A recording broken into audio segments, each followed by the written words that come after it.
Have you ever wondered, while cutting some fruits or vegetables, when you accidentally make a cut on your finger, what is that red, warm liquid oozing out from your finger? Well, we all know that is blood. But what exactly is blood? What is it made of? Well, let's know about it.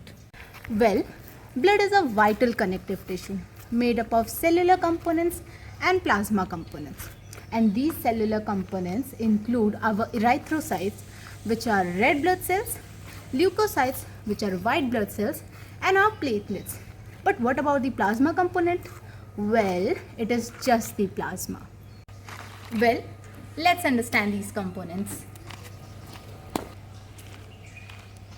Well, RBCs are biconcave disc-shaped cells which are rich in hemoglobin and help in transportation of oxygen.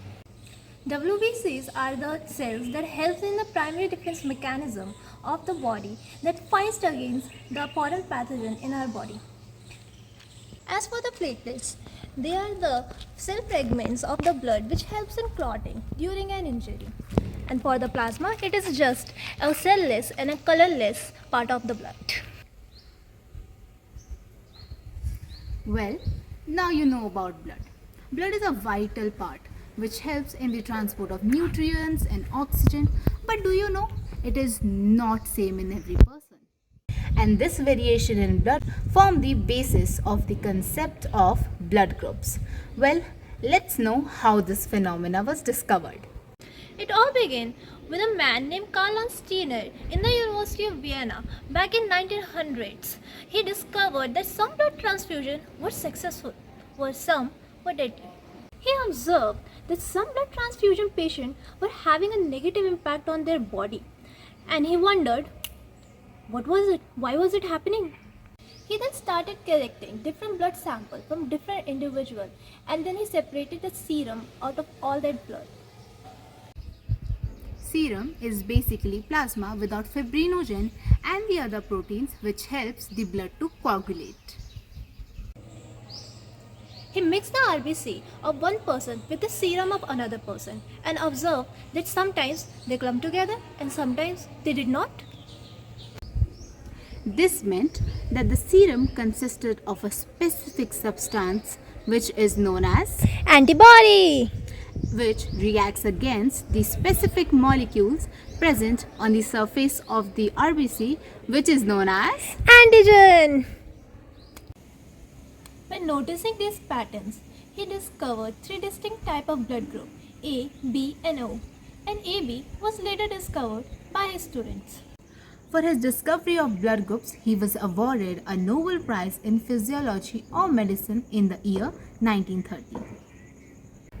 So now let's understand these four types of blood groups, starting with blood group A. Blood group A consists antigen A in it with antibody anti-B in it. For blood group B, it has antigen B in it and antibody anti-A in it. As for blood group O, it has no antigens but both the antibodies. As for blood group AB, it has both the antigens and none of the antibodies. As you already know that these blood groups can be positive or negative. But do you know this concept came from a monkey? Amazing, right? But how did they do this? Let's know about it. It all started when Karl Steiner and Alexander Wiener extracted some blood from a rhesus monkey and mixed it with a rabbit serum. What did they observe? They observed that it showed a reaction of agglutination, which is the clumping of blood. This clumping was due to the presence of an anti-rhesus sera in the rabbit. When the sera was used against the human blood showed the same clumping as it was showing with the rhesus monkey. What does this signify? This signifies that the rhesus monkey and the human blood have something in common that was causing this clumping, and that was later known as the RH factor. Well, what was the point of this discovery? Well, it has a very great use on a daily basis. Let's say you had a very fatal accident or an injury, or even in pregnancies when there is a huge amount of loss of blood transfusion is done. But where do we get this blood from? Can we just ask a person casually ki, hey, where can I get blood for myself? Well, no. We have to go to a specific place, and that is blood bank. A blood bank is basically a place where a huge amount of blood from different blood groups is stored and can be given to the person in requirement. Well, to know more about blood banks, let's visit a blood bank.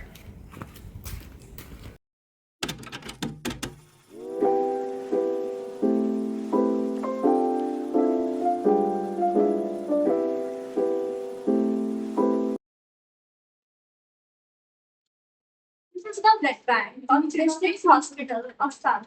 This business.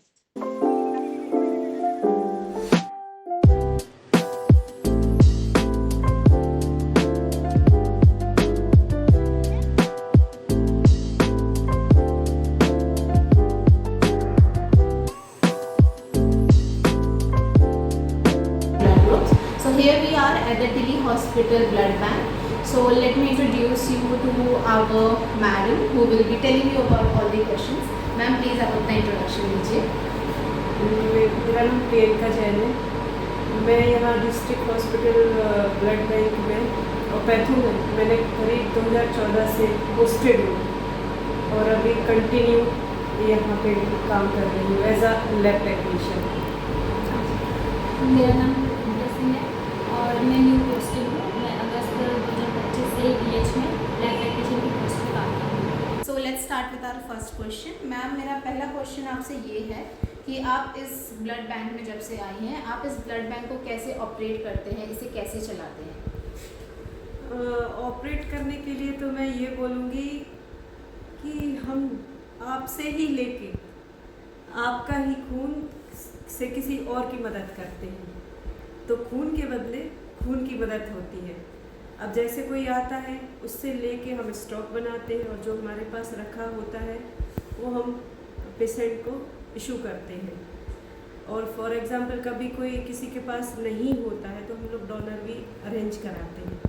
Ma'am, मेरा आपसे next question यही है कि अगर मान लीजिए आपके पास कोई डोनर अपना ब्लड देने आता है तो उसकी एलिजिबिलिटी क्राइटेरिया क्या होनी चाहिए? सबसे पहले तो वो उसका वेट होना चाहिए करीब 45 kg से ऊपर, हाँ, और एज होना चाहिए 18 से 62 साल, है ना, 62 ईयर। और उसको जो क्रॉनिक डिसीज़ है वो नहीं होना चाहिए, हेपेटाइटिस वगैरह, सिफिलिस वगैरह और मलेरिया, टाइफाइड, या कोई लंबा ट्रीटमेंट नहीं चल रहा हो या कोई सर्जरी नहीं हुई हो 6 महीने में, और कोई उसमें कोई 6 महीने के अंदर कोई टैटू वगैरह तो नहीं बनवाया हो, और फिजिकली वो फिट हो और उसका HB, मेन तो HB है, हीमोग्लोबिन करीब 12.5 से ऊपर ही होना चाहिए, तभी हम उसको लेते हैं। अगर उसका 12.5 से कम हुआ तो हम उसको अनफिट मानते हैं, तो उसका नहीं लेते, चाहे वो मेल हो चाहे फीमेल हो, उसका 12.5 से ऊपर होना चाहिए। तो मेरा आपसे ये क्वेश्चन है, अगर एक डोनर आपके यहाँ पे आता है तो उसके आने से लेके उसके शरीर से ब्लड निकालने तक का जो पूरा प्रोसेस है, क्या आप उसके बारे में हमें बता सकती हैं कि वो कैसे होता है?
लेके जाते हैं अप्रॉक्स?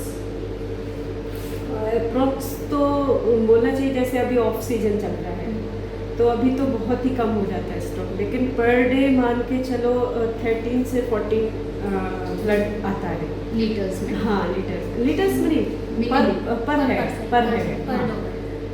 तो लीटर्स में तो देखा जाए तो फिर तो उसको इक्वल करेंगे तो बहुत ज़्यादा हो जाएगा। तो मिनिमम आप मान के चलो 30 और मैक्सिमम 40 भी हो जाता है। और फिर कभी कभी कैंप भी लगते रहते हैं तो कैंप का स्टॉक भी आता है, कभी कैंप में 20 हो गए ब्रीड तो कभी 200 हो गए, कभी 100, कभी 80, इस तरीके से होता रहता है।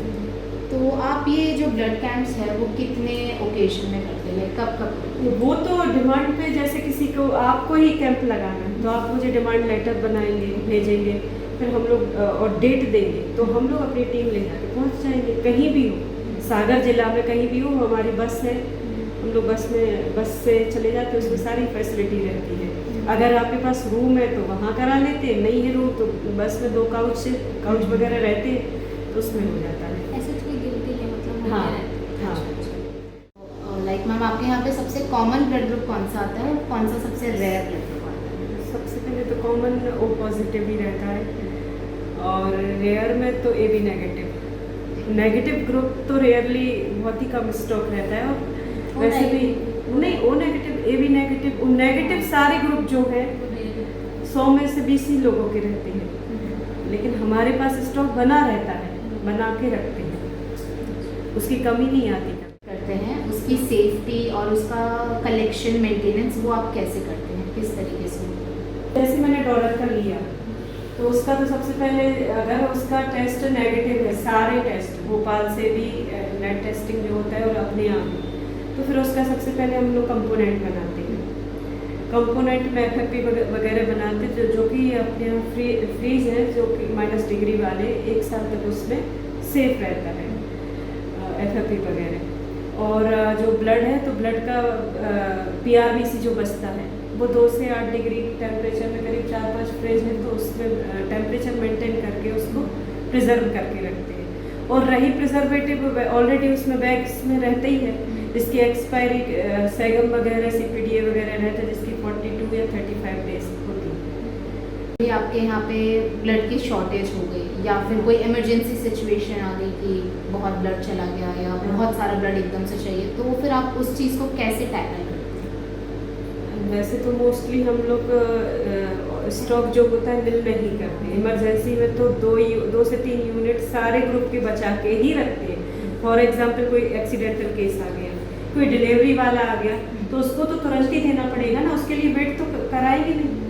और रहा जैसे फॉर एग्जांपल और कोई रहा कंडीशन, जैसे किसी की इमरजेंसी नहीं है इतनी, वो कुछ घंटे वेट कर सकता है, तो उसके लिए हमारे पास डोनर्स रहते हैं, लिस्ट रहती है वॉलंटरी डोनर की, उनको फ़ोन करके बुलाया जाता है। मैम जैसे ब्लड वगैरह आते हैं, जैसे मेरा O पॉजिटिव है, इनका भी O पॉजिटिव है, बट ऐसा हमने सुना है कि कभी कभार O पॉजिटिव होके भी हमारा ब्लड ग्रुप कंपैटिबल नहीं हो पाता है, वो रिएक्ट कर जाता है पेशेंट की बॉडी में, तो ऐसा क्यों होता है और ऐसा होने पे आप लोग क्या करते हैं, या ऐसा कभी आपके साथ हुआ है यहाँ पे किसी पेशेंट के साथ? बहुत होता है, कभी कभी शो होता है कि आपका O पॉजिटिव है, लेकिन वो O जनरली नहीं हो सकता है आपका बॉम्बे ग्रुप हो। और दूसरी बात, अगर आपका बॉम्बे ग्रुप नहीं भी है और O पॉजिटिव है तो अगर आपका क्रॉस मैच तो जो करते हैं major cross match, minor cross match, उसका रीज़न कई हो सकता है आपने कोई ड्रग्स लिया हो सकता है आपको कोई क्रॉनिक डिसीज़ हो, और हाँ हो सकता है कोई आपकी अदर एंटीबॉडी ने मतलब क्या बोलना चाहिए, नहीं अदर एंटीबॉडी ने अटैक कर लिया हो, तो उस वजह से रहता है।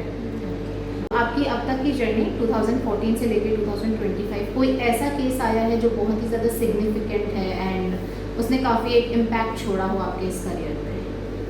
केस तो इतने सारे आए हैं कि वो मैं बता ही नहीं सकती, लेकिन 1-2 केस ऐसे मैं बता सकती हूँ कि जैसे किसी का अपने यहाँ जनरली ग्रुप चलता है A, B, O या AB, लेकिन कभी कभी किसी का A होने के बाद भी A2 भी रहता है, उसका A नहीं है, क्लम्पिंग दे रहा है लेकिन उसका दूसरा ग्रुप है, तो उसके लिए हमारे पास ग्रुपिंग सिरा वगैरह रहते तो उससे कंफर्म करते। अब आप A to B ये वगैरह जो ग्रुप है वो रेयरली रहते, शायद है कि वर्ल्ड में किसी के हो, मतलब रहते हैं मुश्किल से 1 या 2%। तो वो हम लोग फिर रेफ़र करते हैं पेशेंट को, पहले तो बोल देते हैं कि आप जाइए, ये वाला ग्रुप नहीं मिलेगा।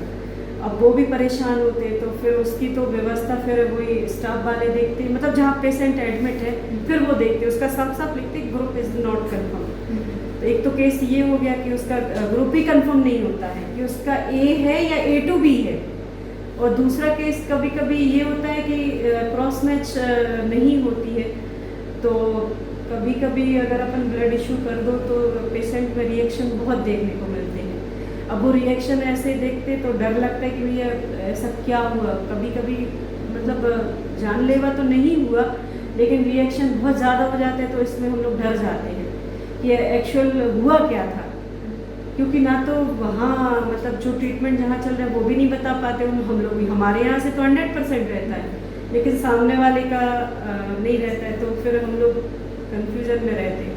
मैं तो स्पेशली आप लोगों से बोलूँगी कि जो मेरे दिल को छूते हैं और हमेशा छूते हैं, और मैं इस पर अभी चर्चा करूँगी तो हो सकता है रोना आ जाए।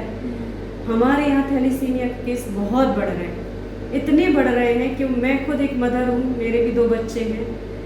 मतलब 6-6 महीने के बच्चे जो आते हैं जिनके पास ब्लड नहीं होता है, मतलब वो जो ऊपर से ब्लड चढ़ के ही उनका जीवन यापन होता है, ये केस इतने बढ़ते जा रहे हैं कि पहले हमारे पास केस थे लगभग 100, आज हो गए हैं 10,000 से ऊपर। ये क्यों हो रहे हैं मैं तो स्पेशली बोलूँगी इस वीडियो के ज़रिए, अगर हो सकता है ये वीडियो कहीं पहुँच जाए तो, कि सबसे पहले आप शादी के पहले कुंडली मिलान के चक्कर में ना रहे। सबसे पहले अपना बॉडी चेकअप कराएं, मेल फीमेल दोनों का। अगर आपकी बॉडी में कोई डाउन सिंड्रोम है तो अगर आपको उसी से शादी करनी है तो फिर बच्चे मत करो, और अगर आपकी अरेंज मैरिज हो रही है तो आप तो पहले सारे टेस्ट करा के ही बच्चे का प्लान करो, क्योंकि आपका तो चल जाएगा लेकिन बच्चे वो हमेशा रोते रहते हैं। आप सोचो हर 10 दिन में उनको ब्लड चढ़ता है, क्या तकलीफ होती है उन बच्चों को। माँ कभी कभी हमारे पास ऐसा हो जाता है कि स्टॉक में नहीं रहता, तो हम लोग वॉलेंट्री डोनर को फ़ोन करके बुलवाते हैं कि नहीं इनकी मदद करो। और बच्चे वो निडल लगा के आते हैं रोते हुए कि मम्मा आप मत करो मत करो, उसको फीवर तेज रह रहा, बच्चा खा पी नहीं रहा, उसको ब्लड चढ़ना है। और माँ का मैं सोचती हूँ कि यार कितनी स्ट्रॉन्ग है कि उसको पता है कि उसके बच्चे की आयु ज़्यादा नहीं है, फिर भी वो उसको लेके चल रही। मैं सोचती हूँ अगर मैं उसकी जगह होती तो शायद मैं नहीं जी पाती, मैं तो वो बच्चा तो जी जाता, मैं शायद चली जाती।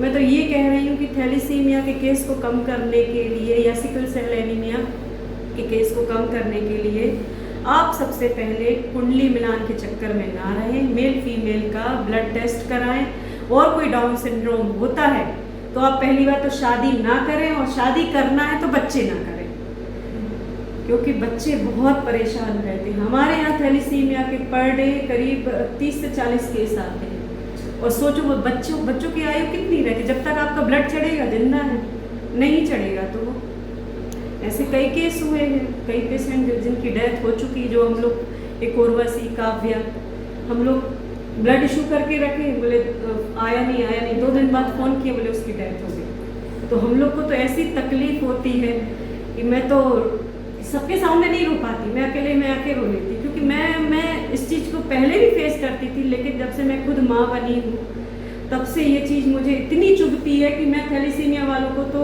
अगर नहीं भी होता है तो व्यवस्था करके देती। मेरे साथ भी ऐसा हुआ था, मैंने इशू करके भेजा था, हाँ। 5 मिनट और रिटर्न आ गया, पता चला उसकी डेथ हो गई। हाँ, तो ये ऐसा लग रहा था कि हम लोग काम जरूर करते हैं लेकिन हम लोग का हार्ट बहुत कमज़ोर है, क्योंकि स्ट्रॉन्ग नहीं हो पा रहे, क्योंकि बच्चों को जहाँ देखते हैं ना तो तकलीफ बहुत होती है। आप चाहे इस वीडियो को कट कर देना, तो स्पेशली आप लोग इस पे काम करना। मैं जब स्टूडेंट थी तो मैं तो सोचती थी कि मुझे इस पे काम करना है, और मैंने कोशिश भी की। मेरे यहाँ काउंसलर जो है प्रीति जैन, उनसे भी मैंने बोला कि दीदी आप हम इस पे कुछ करते हैं, क्योंकि केस मतलब ऐसे बढ़ते जा रहे कि आज डिलीवरी हुई 3 महीने बाद बच्चे को ब्लड लगने लगा, मैंने कहा क्यों, अभी तो नॉर्मल था। हाँ दीदी, अब उसका फीवर ही नहीं जा रहा था। फिर डायग्नोस हुआ कि उसको मेजर थैलेसीमिया है, किसी को माइनर थैलेसीमिया।